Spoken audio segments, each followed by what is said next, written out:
I've been using ChatGPT as a student since its launch, and so far it has been helping me to do some of my mini school projects, and I can say that it's good so far. But I've discovered some dark sides of using it, and it's important that you know about them before you even start using it as a student or as a personal assistant to do some of your works. And the first dark side of using ChatGPT is the dectatability of its work. One drawback is the potential detention of AI generated content by your supervisors.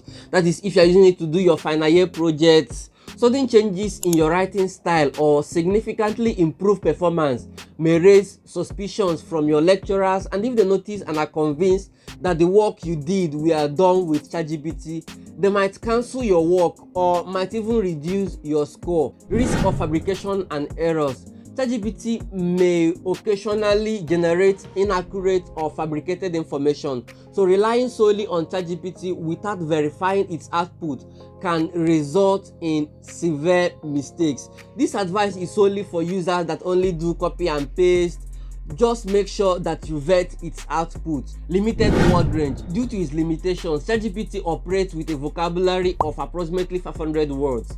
So this barrier may impact the variety and quality of responses generated by the system. So the next time you tell it to help you to write an essay of 1000 words or more, just know that it might not produce up to such word count.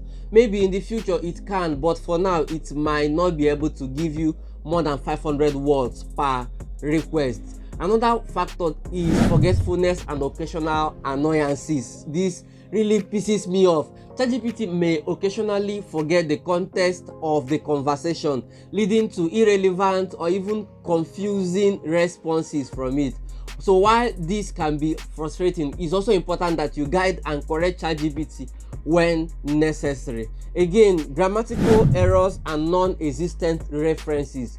ChatGPT may produce grammatical errors in its responses. That is why I always advocate that you try your best to vet its output. When relying on ChatGPT for references, it's crucial to independently verify and fast-check the information it suggests, especially people that are using it for doing school projects. Please be very careful, because sometimes it will just self-generate references that doesn't even exist, and you could fail your work because of this factor. So make sure you vet the references that it gives you. Don't trust it in total, don't trust it completely when it comes to references. So since you've known the dark side of using ChatGPT, to make the most of ChatGPT, use it responsibly by critically evaluating its output and cross-referencing information.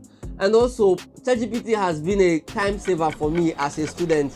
It has saved me lots of time. Projects that could take me months or even weeks to complete, and I complete it in a few days or even in few hours. What's your experiences so far while using ChatGPT? Drop it in the comment section. I am eager to know. So if you have not started using ChatGPT, make sure you join me in this video to know how to get started with using ChatGPT to help you as a student.